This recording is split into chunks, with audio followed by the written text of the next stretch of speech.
Bed पर खाना खाने से गरीबी क्यों आती है, इसका लॉजिक जानिए।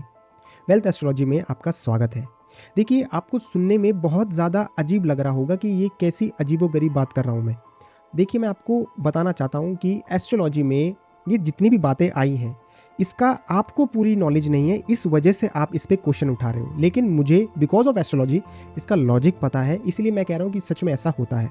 देखिए, अगर आप थोड़े बहुत भी एस्ट्रोलॉजी जानते हैं तो शायद आपको ये पता होगा कि हमारी कुंडली में 12 घर होते हैं और सबका अपना अपना मतलब होता है, और हर घर से हम लगभग काफ़ी सारी चीज़ें देखते हैं। मिनिमम 10 to 50 थिंग्स हम उन सभी घरों से देखते हैं।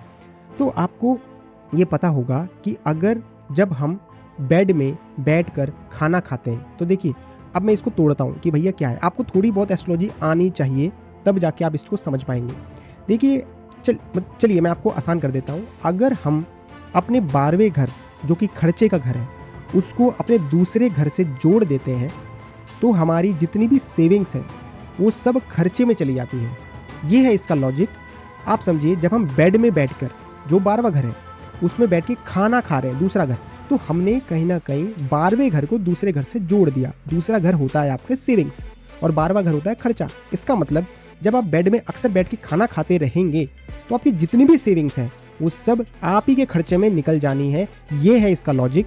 इसीलिए आपको ये बताया गया। अब जिसने भी बताया मुझे तो नहीं पता, लेकिन जिसने भी ये बताया है उसका मेन मकसद यही था। बिकॉज सबको ज्योतिष आती नहीं थी और सबको उस टाइम पे पता भी नहीं होता था, इसलिए इस बात को फैला दिया गया कि भैया बिस्तर में बैठ के नहीं खाना, खाओगे तो गरीब ही रहोगे। बिकॉज अगर आपकी सेविंग्स ही उड़ गई तो भैया फिर कहाँ से आपका खर्चा पानी चलेगा। इसीलिए बेड में बैठ के खाना नहीं खाना है। अगर आप थोड़ी बहुत भी एस्ट्रोलॉजी जानते हैं तो शायद आप इसका लॉजिक समझ गए होंगे। और अगर आप इसी तरीके से एक एस्ट्रोलॉजी को प्रैक्टिकल वे में देखना या सीखना चाहते हैं तो वेल्थ एस्ट्रोलॉजी को ज़रूर सब्सक्राइब कीजिए। ऐसे करके मैं सारी चीज़ों को डिकोड क्रैक करूंगा ताकि आप इसका लॉजिक समझ सकें। अगर आपको कोई प्रश्न पूछना है तो कमेंट सेक्शन में ज़रूर लिखिए। मैं इन सबके सवालों के जवाब देने की कोशिश करूंगा, और वीडियो अगर मुझे अच्छा लगा तो मैं वीडियो ही बना दूंगा सीधा। और अगर आपको ऐसे ही एस्ट्रोलॉजी की वीडियोस देखना पसंद है तो इस चैनल को ज़रूर सब्सक्राइब कीजिए और इसके लाइक शेयर ज़रूर कीजिए।